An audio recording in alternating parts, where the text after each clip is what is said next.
Olá a todas e todos. Nesse encontro de hoje nós vamos discutir a questão racial no Brasil, né, essa problemática. E eu defino já como problemática porque, embora parcela significativa da população brasileira que se autodefine como preta e parda sofre significativamente práticas de violência no seu cotidiano, é muito recorrente, nós escutarmos também frases do tipo: "Ah, não é bem assim, a questão do racismo, está associada a uma pessoa, ou a um grupo muito restrito, porque a sociedade brasileira ela é tolerante, até porque é muito difícil definir no Brasil quem é preto, e distinguir quem é preto de branco, porque na verdade, embora eu seja eu tenha a pele branca, ou a bisavó era negra, e lá em casa nós tratamos muito bem as empregadas, os motoristas e os jardineiros como se fossem da família", coisas dessa natureza. E essa é uma tentativa recorrente de negar, algo que me parece evidente, mas que particularmente é incontestável a quem, sofre, a quem enfrenta no seu cotidiano uma multiplicidade de práticas de violação de direitos, como o próprio direito de existir. Mas veja só, no início dessa aula nós ainda estamos no campo da hipótese. Eu não apresentei absolutamente nenhum dado, então, na verdade, a pergunta que nós devemos fazer no início da aula é: se o racismo no Brasil é uma questão individual, de caráter ou de falta deste, ou, na verdade, é uma prática coletiva, sistêmica, que impossibilita o usufruto, o gozo de direitos fundamentais da parte da população que se classifica como preta e parda. Então essa vai ser a discussão da aula de hoje, e eu espero que vocês estejam, enfim, realmente interessados aí a compreender essa riqueza mesmo da aula, né, porque, é um tema que não deixa de ser polêmico, mas é importante, porque, de algum modo, toca em questões nevrálgicas na própria configuração, constituição da sociedade brasileira como tal. Vamos lá. Então, eu gostaria de começar desse slide aqui. Esse rapaz aí se chama Everton da Silva, e em 17 de fevereiro deste ano, eu não sei se os senhores se recordam, o Everton, ele com 40 anos, ele é serigrafista de profissão, mas estava com dificuldade e acabou trabalhando, né, como motoboy. E ele foi vítima de um esfaqueamento no bairro de Rio Branco, lá em Porto Alegre. Quem o agrediu era um homem branco. E aí a polícia é chamada, ao chegar ao local, ao invés da polícia proteger o Everton, acaba, na verdade, algemando o o agredido, né, no caso o Everton, e enquanto o agressor caminhava livremente pela área, ou seja, e o Everton acabou respondendo a um processo por resistência à prisão, né, já que em razão do que a brigada militar fez com ele. Então isso foi um caso, assim, escandaloso que atraiu a atenção da imprensa, né. Então vamos avançar aqui. Outro caso foi o do João Alberto Freitas. Esse aconteceu há 4 anos, em 2020. O João tinha a mesma idade do Everton, 40 anos. Ele tinha ido ao supermercado com a companheira dele, com a esposa, no supermercado Carrefour, também na capital gaúcha, e ali ele foi considerado suspeito, começou a ser perseguido, aquela coisa clássica, né, da das lojas de, enfim, é negro, é um potencial, ladrão ou coisa do tipo, e ele acabou sendo asfixiado até a morte por seguranças, do supermercado, né. Foi um caso também que eu trouxe, bastante repercussão. Essa moça aí é a Daniela Orsic, ela tem, na ocasião ela tinha 35 anos, hoje ela deve ter 36. Ela também passou por momentos de constrangimento num estabelecimento comercial em julho do ano passado. Ela estava ela entrou em uma loja, estava com uma blusa de frio, um casaco ali entre os braços, e olhou os produtos, acabou saindo da loja, e já do lado externo, funcionários da loja, lá na zona leste de São Paulo, procuraram dizendo que aquele casaco era do estabelecimento e ela tinha furtado. Então isso causou, extrema humilhação para ela e, mais uma vez, evidencia essa perspectiva de que o negro, ele está tão alijado, vamos dizer, dessa sociedade, que mesmo, quando ele ostenta um produto, um artigo, por mais simples que seja, como um casaco, incide sobre ele a suspeita de que, na verdade, não é dele, né, ele usurpou. Bem, essa aí é a Titi, em 2017, essa menininha aí, filha de, ah, enfim, de 2 personalidades aí famosas e tal, ela tinha apenas 4 anos, ela foi alvo de comentários racistas nas redes sociais, comentários esses feitos por uma socialite. E agora, bem recentemente, a Justiça Federal do Rio de Janeiro condenou essa socialite a quase 9 anos, de prisão por racismo. E é interessante essa história, porque foi a primeira vez no Brasil em que se aplicou a pena de prisão em regime, fechado por crime de racismo. E a socialite está foragida, ela não está no Brasil. Então, ainda não foi presa. Aqui nós temos também um outro personagem, mas uma história muito dolorosa, que é o Genivaldo de Jesus, um homem negro de 38 anos, diagnosticado com esquizofrenia. Ele foi parado por policiais rodoviários, federais em Umbaúba, uma cidade do Sergipe, sob a alegação de que ele estava andando de moto, ele estava sem um capacete. Ele, enquanto um homem doente, né, sofria de esquizofrenia, ele não entendeu bem os comandos e os agentes de polícia tentaram imobilizá-lo e ele, muito agitado, muito angustiado com aquilo, ele acabou sendo colocado no porta-malas da viatura e os policiais, não satisfeitos, lançaram gás lacrimogênio dentro da viatura, criando uma câmara de gás improvisada. E o Genivaldo não resistiu à violência e morreu, sufocado, né, uma história, terrível. Aqui nós temos um personagem famoso, o Vini Júnior. O Vini Júnior, inclusive, recentemente foi considerado o melhor jogador de futebol da temporada 2023-2024 da Liga dos Campeões da Europa. E o Vini, ele tem sido alvo de ofensas racistas, desde quando atuava no Brasil, no Flamengo, como imitações de macaco, gritos durante as partidas, né. Então é uma figura também interessante. E aí, a primeira pergunta que eu gostaria que, nós fizéssemos é o seguinte: essas trajetórias de vida são muito diferentes. Nós estamos falando de uma criança de 4 anos, nós estamos falando de,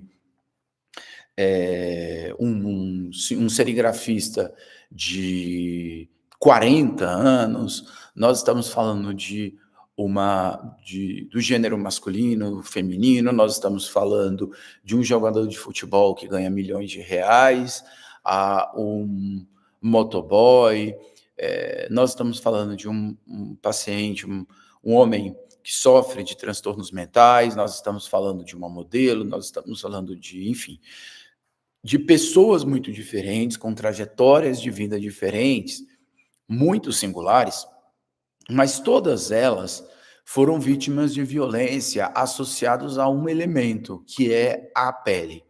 E aí fica, pelo menos já beira uma suspeita, que no Brasil o racismo ele se vincula a uma cor e tem um destino certo, né? Então, são os negros. Isso a mim me parece importante. E eu coloquei essa foto dessa senhora com o bebê, porque não trata apenas de uma mãe com a sua criança, mas o fundo da foto, o segundo plano, evidencia a relação do racismo, da violência, do racismo com outras práticas de violência, como a pobreza, o desemprego, a falta do acesso à educação, à saúde, como nós vamos tratar durante essa aula.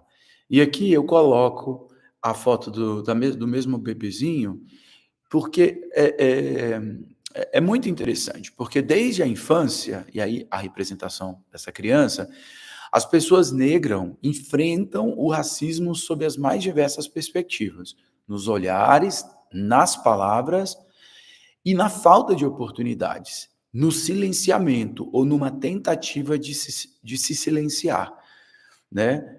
E isso se dá de diversos modos. O racismo no Brasil se dá de forma muito refinada. O fato é que todas essas práticas, todas essas estratégias resultam no impedimento, no obstáculo do exercício pleno da cidadania dessas pessoas, né? Então, é importante a gente começar a pensar dentro desse viés. Então, aí, de fato, é que começa a nossa aula, que ignorar ou minimizar o racismo, porque algumas vezes a gente só minimiza, né? Aquela história, oxe, eu não tenho problema com negros, inclusive a, a, a diarista lá de casa é negra, ou não, o que é isso? A copeira que serve o café, ela é negra e ela é ótima, somos assim super amigos, ela nunca frequentou sua casa, você nunca fez absolutamente nada por ela nesse sentido, de estabelecer uma relação de fato amorosa, mas apenas no campo do serviço. Mas há uma tentativa ou de se ignorar ou de se minimizar o racismo. E isso vai impedir o quê? Que essa violência cotidiana, ela de fato desapareça ou ela minimize significativamente no Brasil. Então, nesse sentido, eu penso que a aula de hoje, ela gravita em torno dessa necessidade de explicitar, de desnudar, de evidenciar como é que o racismo está presente nas nossas atitudes. Atitudes individuais, com certeza, piadas, comentários, no linguajar, mas também nas instituições, na legislação e nas práticas coletivas. Então é por isso que eu recorri a esse título, O Racismo Nosso de Cada Dia. O racismo não é desculpe a expressão, do babaca ou do escroto que foi preso na cafeteria, na padaria, por ter chamado uma moça, a balconista ou a atendente na cafeteria de macaca, simplesmente. Mas o racismo, ele se revela, de fato, muito mais ordenado, muito mais estruturado, como nós vamos ver no curso da aula. Então, é o meu racismo, é o seu racismo, por isso o nosso. Então, é quase o pão cotidiano dessas pessoas, a violência. E é importante a gente começar a se perguntar se isso é um problema apenas do indivíduo, reitero, ou da própria estrutura social. Então, essa é a proposta hoje.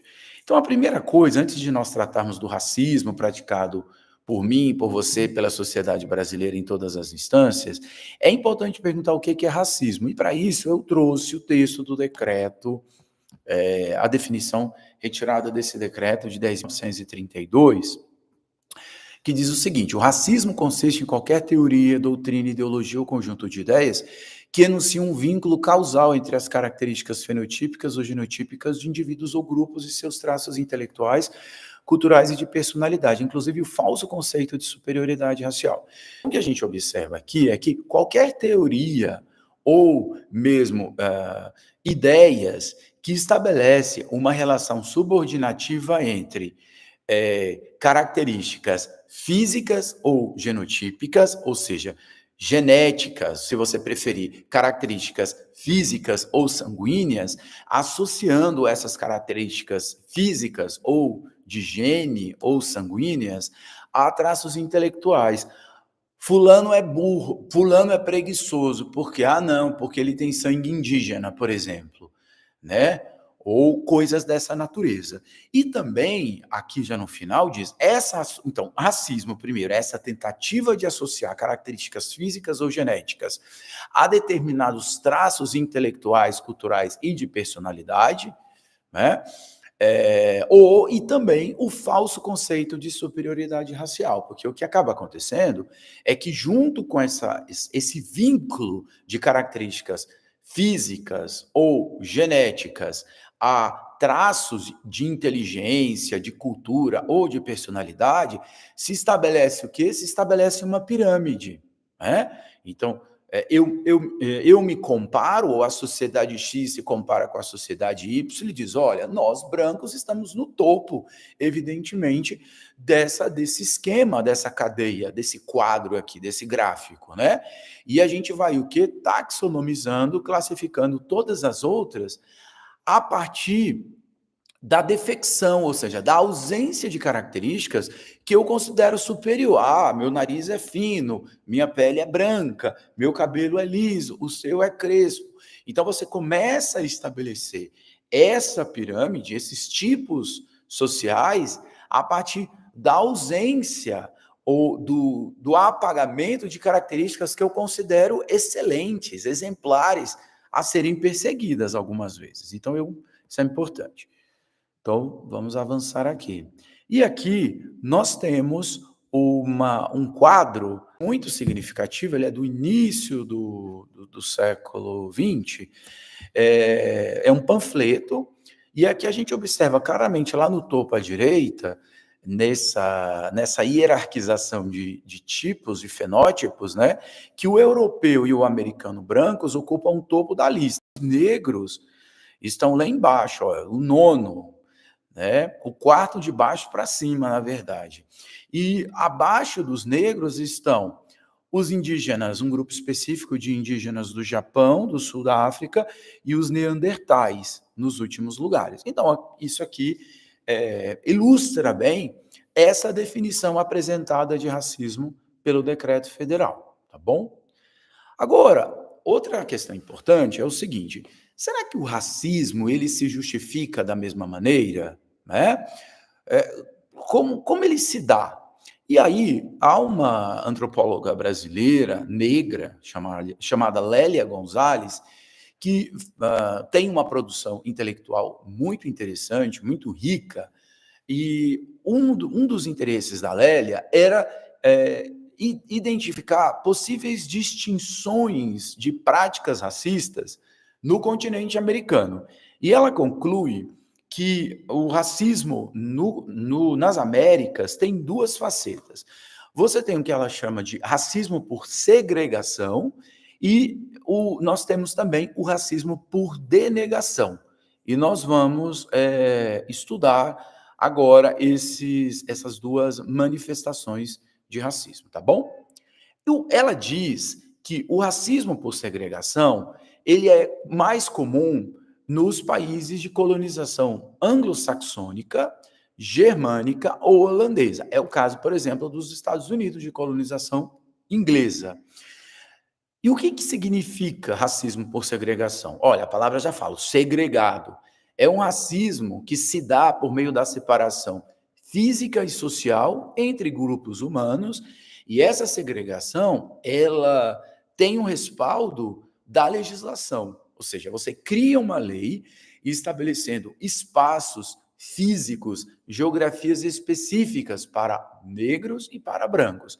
Nessa foto aqui, por exemplo, você vê um rapaz, ainda muito jovem, bebendo água num numa numa num bebedouro ali, tem um copinho, né, pode se pegar, e ali você vê, olha, você tem um bebedouro específico para homens de cor, digamos assim, né, e na língua inglesa, que eram os negros, e do outro apenas homens, o bebedouro apenas para homens brancos, né.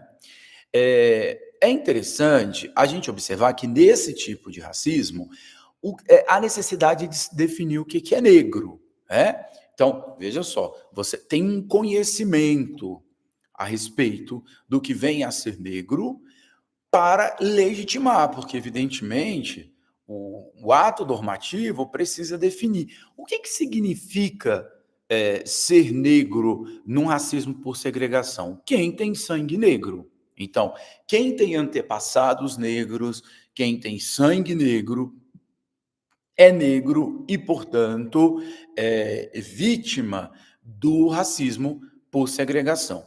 Nesse caso de racismo, o produto, o desdobramento natural dele é o rechaço à mistura de raças. Porque veja só, se fulano tem antepassados negros, se eu preciso estabelecer, separar, olha, racismo por segregação, quem é negro, quem de branco, dizendo: "Ó, você tem sangue negro, portanto, para lá. Você é branco, sangue branco, para cá". Então, qualquer política, qualquer estratégia de, misturar raças é refutada, é veementemente rechaçada. Porque a ideia, na verdade, por trás dessa legislação que legitimava o que nós chamamos de racismo por segregação, que estabelece essas geografias distintas para negros e para brancos, obviamente, ela nasce da ideia da pureza da raça branca. Então, não há que se falar sobre nenhuma hipótese em mistura de raças em um país que cultiva o racismo por segregação. Então, isso é muito, muito importante. Então, se a ideia é manter a pureza da raça branca, o que que eu vou fazer com quem não é puro? Com negros, com latinos, etcétera?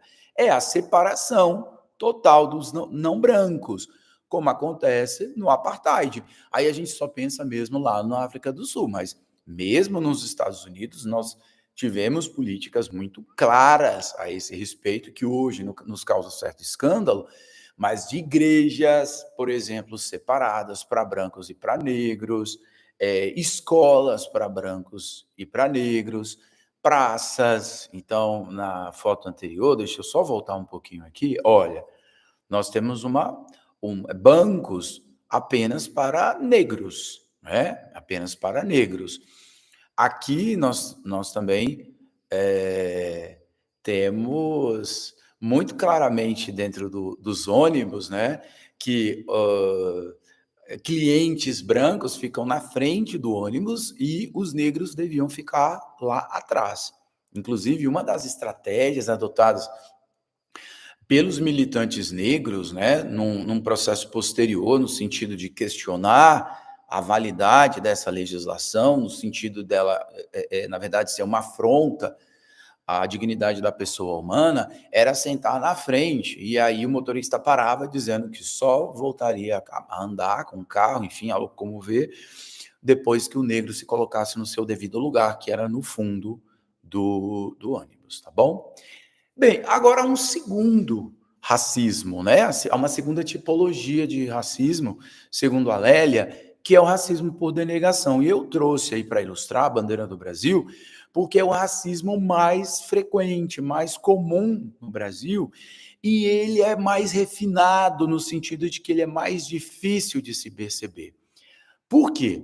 Porque essa modalidade de racismo, ela se alimenta da ideia de negar a existência do racismo e da desigualdade racial. Então eu digo assim: "Olha, veja só, imagina se um militante, da pauta negra diz: "Olha, os negros têm menos acesso à escola. Ele vai dizer, não, isso aí é uma questão pessoal, é porque eles não estudam muito. São desleixados, são preguiçosos, não se esforçam, não se dedicam, e isso explica o porquê nós temos maiores taxas de analfabetismo entre negros e pardos no Brasil, pretos e pardos, do que brancos.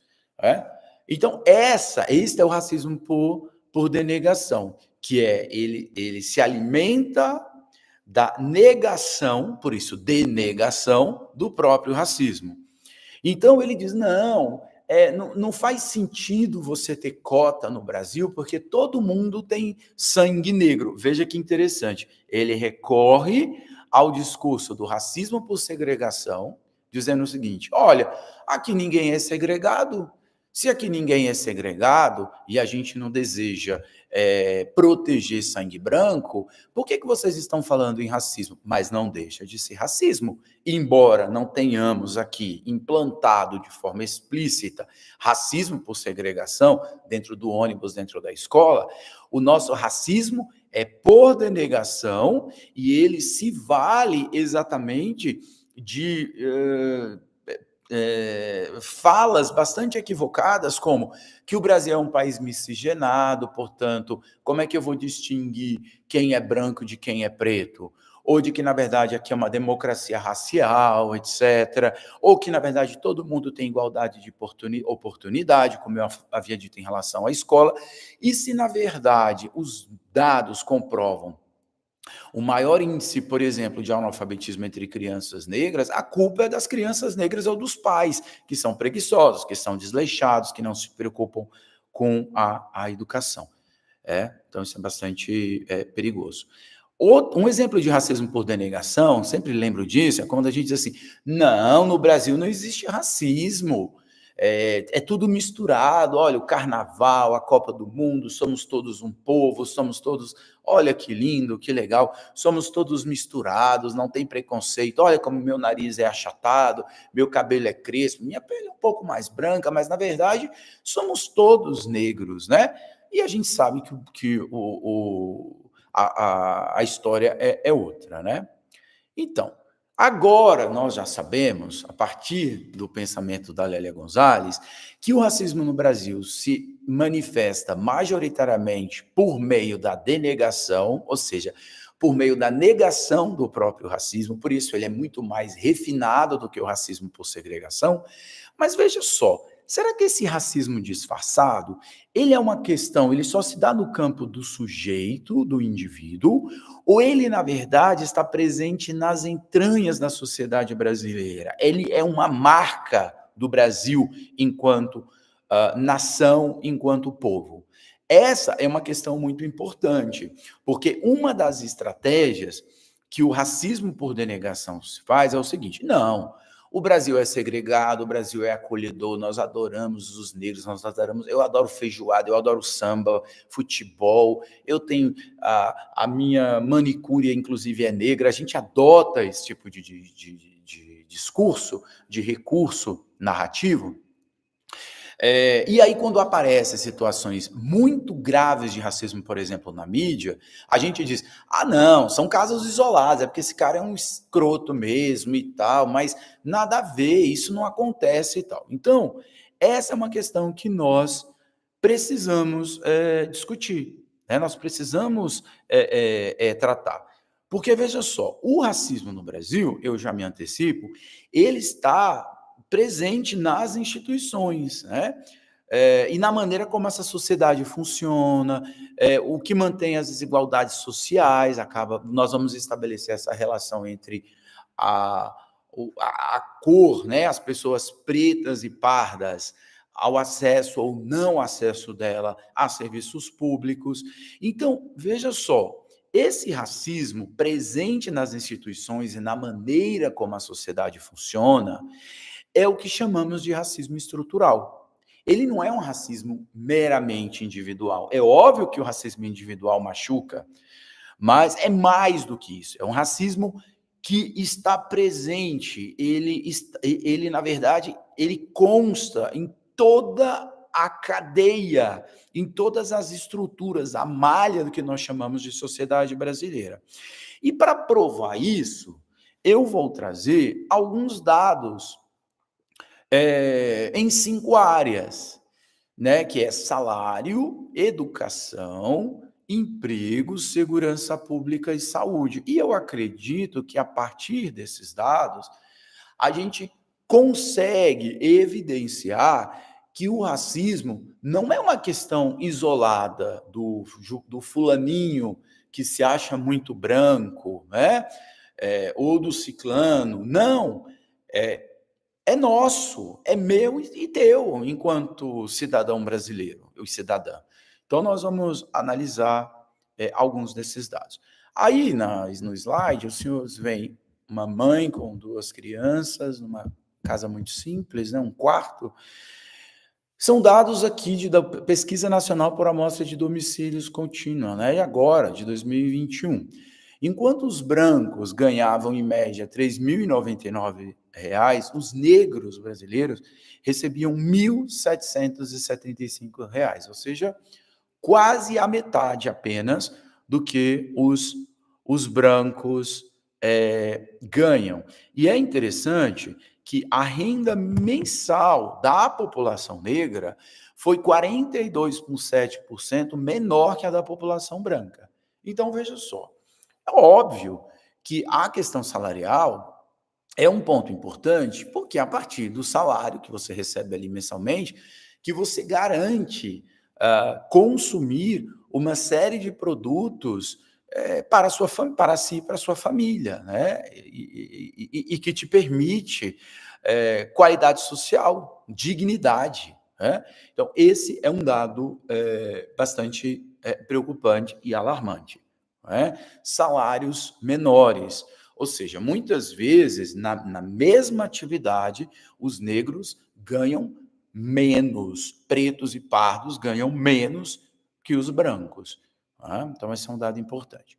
O outro dado aqui envolve a área da educação.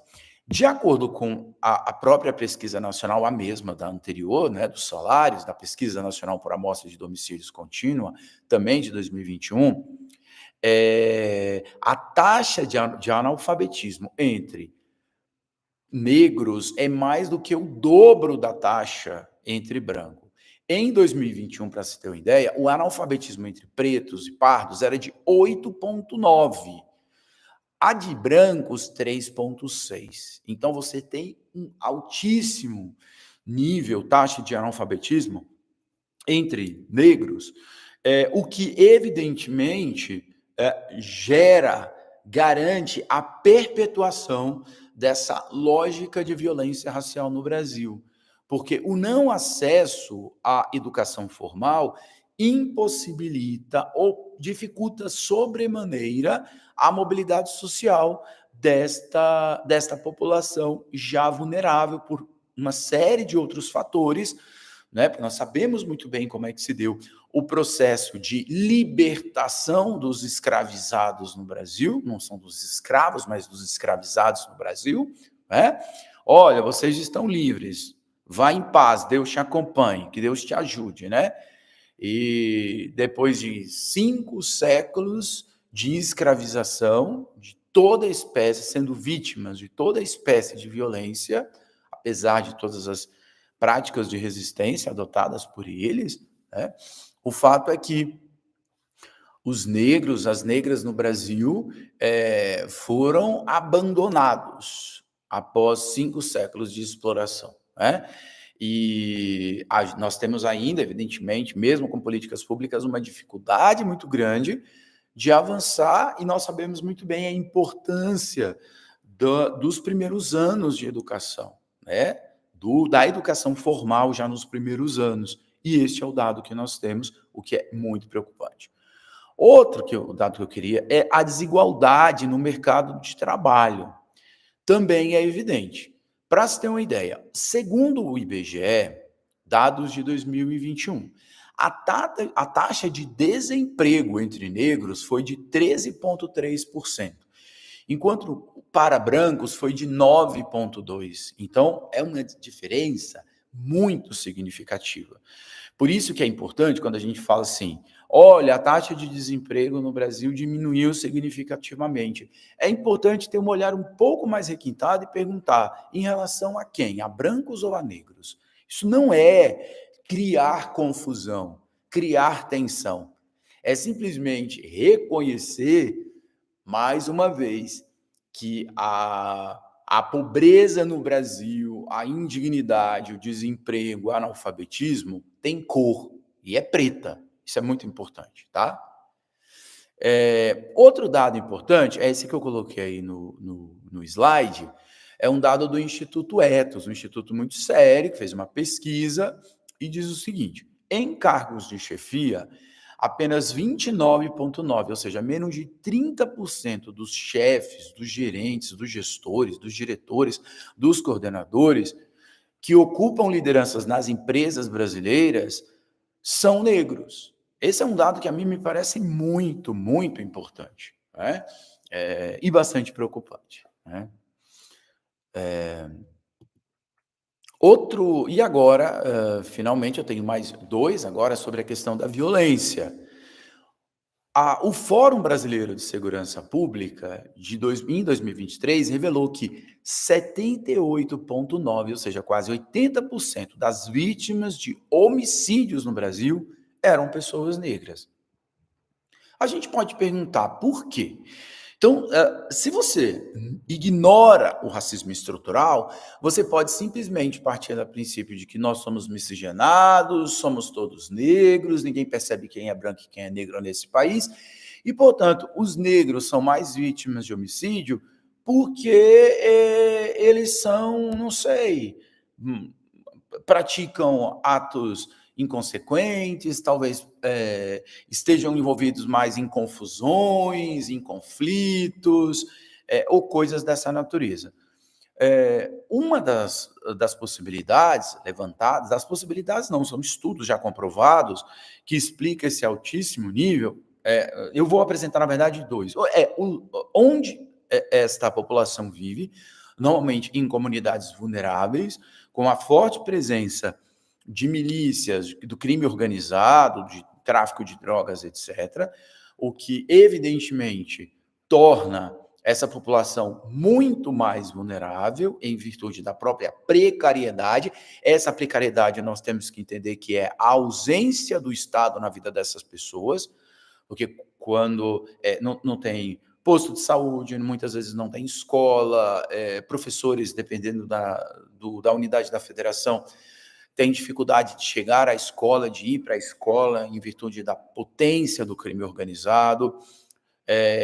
O altos índices de desemprego também dessas pessoas, a vulnerabilidade das crianças, né?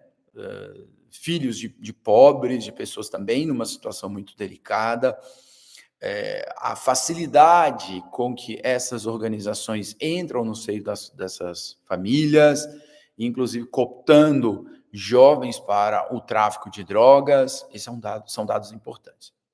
Outra questão da violência que a gente não pode negar, não pode esquecer, é a taxa de encarceramento. Também reflete o racismo estrutural no Brasil.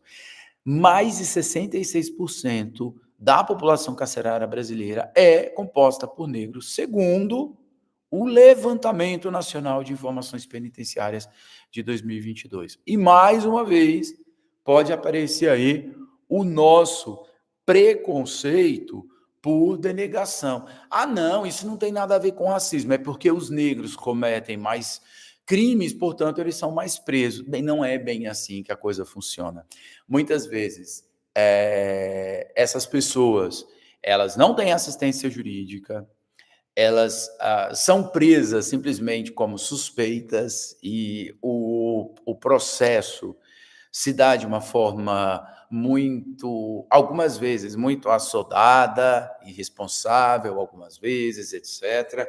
E, evidentemente, vulnerabiliza sobremaneira, né? Enfim, o branco, ainda que ele viva uma situação de desvio em relação à lei, ele tem acesso ao serviço judiciário, ao poder judiciário, que os negros costumeiramente não têm. Por quê? Porque recebem salários menores, porque são analfabetos ou sofrem com analfabetismo funcional. Portanto, a própria proteção à dignidade deles, à imagem deles numa situação de injustiça envolvendo o sistema prisional, os torna muito vulneráveis. Isso é importante, tá bom? E por último, apresento para os senhores aqui, eu coloco a foto de uma mãe preta grávida, né? As mãozinhas aí, a mãozinha do centro dos filhos e tal. Dados de 2022 do próprio Ministério da Saúde mostram que a mortalidade materna entre mulheres negras é 2 vezes maior em comparação à de mulheres brancas. Ou seja, dados mais pontuais: 100,38 mortes de mães pretas para cada 100 mil nascidos vivos contra 46. Ou seja, 100 mortes de mães pretas para 46 de mães brancas mortas para cada 100 mil nascidos vivos. Ou seja, é um dado absurdo e escandaloso.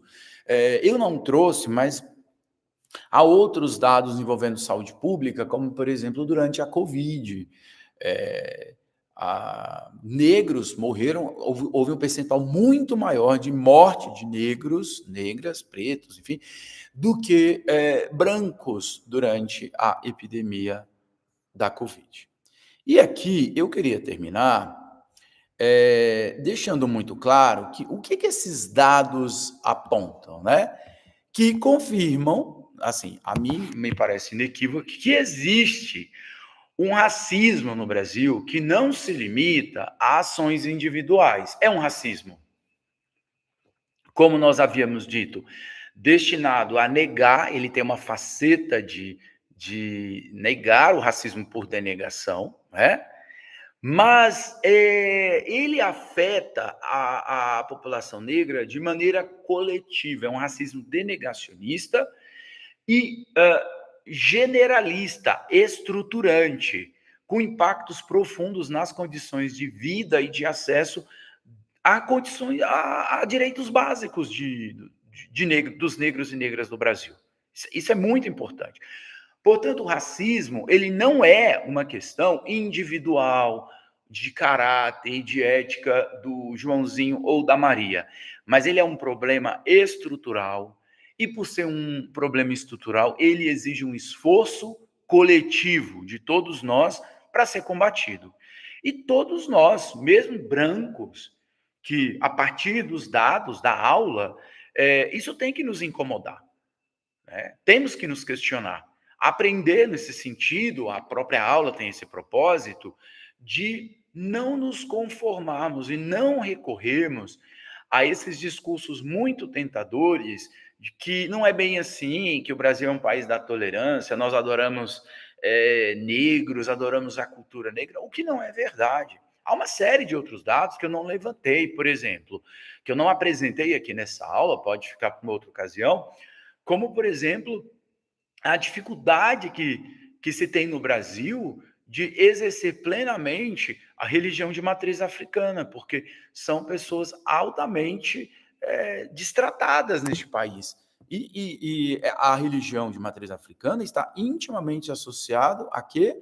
Está associado a negros também, né? Porque uma parcela, porque são religiões de matriz africana, então uma quantidade, as invasões que se tem de terreiros de Umbanda, de casas de Umbanda e de Candomblé no Brasil, é um absurdo. E isso fruto do racismo nosso de cada dia. Então, eu gostaria esta é a aula de hoje, eu espero que de fato tenha sido bem aproveitada no sentido de apresentar realmente essas questões e evidenciando que o racismo, ele não é uma questão meramente de caráter individualizado, ele não pode ser entendido assim no âmbito do Brasil, apesar da tentação de fazermos assim, para quem sabe, particularmente nós que somos brancos, não nos sentimos tão culpados, né? Mas na verdade ele é estrutural e isso explica muita coisa, como nós acabamos de apresentar. Então, até a próxima. Obrigado.